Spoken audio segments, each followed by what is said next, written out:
C'est l'exonération d'un travail. Oui, oui. Non, ils payent les impôts sur la cantine qu'ils reservent pour les petites associations quand même. C'est reversé. Enfin, à la base, ça devrait être reversé.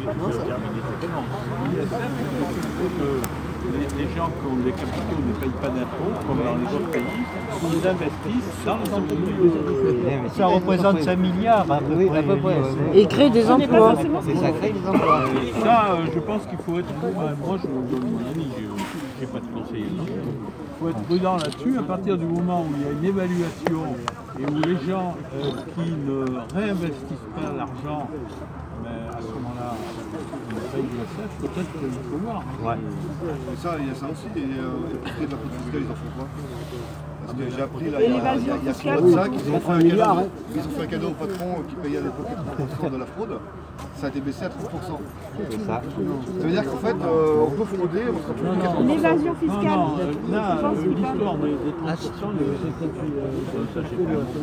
c'est des revenus financiers qui étaient taxés plus de façon importante et qui ont baissé à 30%. Ils ont baissé comme travail. Les choses aussi qui m'inquiètent, c'est aussi la reversion pour les votes. Voilà. ça, c'est dégueulasse. Alors, moi j'ai posé la question, ils ont toujours dit qu'il n'y a pas de problème là-dessus. Alors pourquoi ils le retirent? Il y a autre chose aussi, la suppression. Mais ils font le contraire. Je dis qu'ils disent, Ça, c'est ce qu'on m'a répondu. je crois que ce que l'on veut, c'est la démission de M. Macron. Monsieur Macron, mais non, mais c'est autre chose. De tout le gouvernement. Non, mais c'est autre chose. De tout le gouvernement. Enlever tous les privilèges. Le gouvernement, tous les privilèges qu'ont les parlementaires, qui sont grassement payés. À l'Élysée, toutes les dépenses qu'il y a, il y en a ras-le-bol qu'on engraisse. Merci de mettre le sujet sur la table. Et que nous, on en chie tous les jours. Les parlementaires, je vais vous dire combien on gagne. Moi, on gagne 5 000 € par mois. On ne va pas se laisser acheter par des petites Non, non, mais d'accord, mais d'accord. Vous savez, monsieur, vous gagnez 5 000 € par mois, et franchement, vous avez eu les diplômes pour. Vous avez eu les diplômes pour. Alors, il n'y a rien à redire là. Moi, personnellement, j'étais médecin, je gagnais 5 000 € médecin, mais bon, c'est beaucoup par rapport à beaucoup. Hein, mais non, mais vous avez travaillé pour. Vous avez travaillé pour, vous avez fait vos études pour, c'est pas le problème. Il y a autre chose aussi, à l'époque ils ont dit qu'ils allaient supprimer la taxe d'habitation et ça compensait en fait la hausse de la CSG pour les retraités. Mon père, c'est pas loin de 400 € en moins par an qui perd. Ah ben la taxe d'habitation c'est au moins 400 €. Voilà. C'est minimum. Donc, tu l'enverras à Greg Tabibian. Après, c'est sur le sujet, oui, c'est dérange. Non, je vous ai dit bonjour. C'est quoi sur le Sénat? Ah bon, après c'est pareil, vous savez, quand il nous parle de transition écologique et puis qu'il s'arrête à l'hélicoptère. pour devenir sénateur. Pour diminuer le pouvoir des lobbies sur les élus. Moi, personnellement, bon, il y a des gens qui ont beaucoup plus d'envergure que moi. Moi, j'ai jamais eu d'intervention au niveau de... Je ne connais pas. Il y a aussi la prise en compte des votes blancs, parce que peut-être que Macron n'aurait pas été... Ah mais ça c'est, vous parlez des modifications de la Constitution. Bon, ça va se faire en janvier normalement. Les votes blancs? Non, la modification de la Constitution. Donc il peut y avoir une introduction de quelqu'un pour un amendement pour la prise en compte des votes blancs. C'est franchement très populaire, dans le sens où on introduit des gens du peuple dans le genre de la Suisse, du gouvernement suisse, on introduit des gens du peuple pour voter la nouvelle constitution. C'est aussi, une possibilité, c'est aussi une demande des Moi, quand j'étais maire, c'est aussi une demande. Je faisais une réunion par an de démocratie participative. C'est super. Donc je pense que ça, c'est tout à fait bien. Bien sûr, ouais, mais il y a un peu plus d'une loi par an aujourd'hui quand même. Non, aujourd'hui en France. Non, mais peut-être plusieurs fois. On peut le faire. On peut réunir les gens 2 fois par an. Moi, j'ai réunissais toujours une fois par an. C'est bien. Et que les votes blancs aussi soient.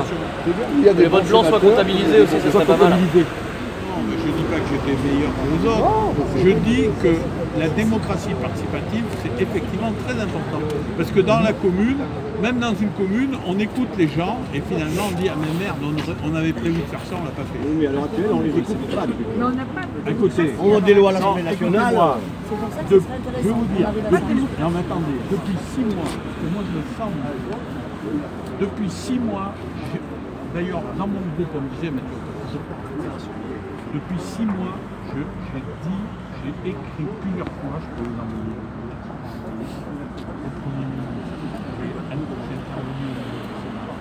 J'ai même écrit au président de la République.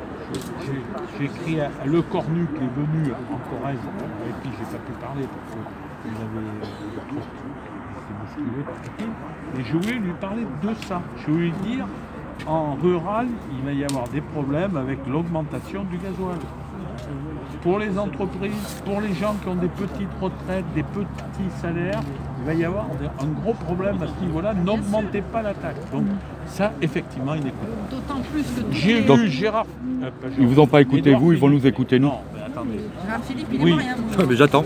On fait que ça attendre. Et Édouard Philippe, On fait que ça attendre. moi j'aimais bien Édouard On est Philippe. patient. J'aimais bien Édouard Philippe, je vais vous dire, parce que Les j'ai jeunesses. été... je soutenais Juppé, donc lui il en faisait partie, donc je le connais un peu. Et je suis allé le voir, il est arrivé un peu en avance, moi aussi. J'ai dit, il y a un mois, j'ai dit attention, il ne faudrait pas mettre de taxes au 1er janvier parce que ça va être catastrophique pour la ruralité. Il m'a dit, D'autant plus qu'on ne peut pas se déplacer, les lignes de train disparaissent, tout disparaît, comment on fait pour se non mais déplacer, écoutez, les bus. écoutez, il y a les lignes Non, de mais, train et tout ça, d'accord. Mais moi je vais vous dire, en rural profond, chez moi, Il n'y a pas d'horaire j'ai quelques adapté emplois surtout. d'entreprise, les gens viennent de 20, 30, 40 km. Monsieur le sénateur, il y a un problème là, justement, puisqu'on parle de déplacement, là. Juste une parenthèse, on est en train de monter un cahier de doléances qu'on va publier, mais il y a la suppression définitive du nouveau contrôle technique sur les automobiles, c'est indispensable parce que... je le marque ça, attendez, je le marque. Oui. Parce que j'interviens au niveau du Sénat, alors peut-être j'aurais pas le temps de vous dire, mais... Alors, on m'a dit contrôle technique. Hein, alors, c'est suppression définitive du nouveau contrôle technique 2019 sur les autos. Parce que ce nouveau contrôle technique, ça aboutira à mettre toutes les voitures à la casse et on n'a pas les moyens d'en payer d'autres. Ça a été fait ça déjà.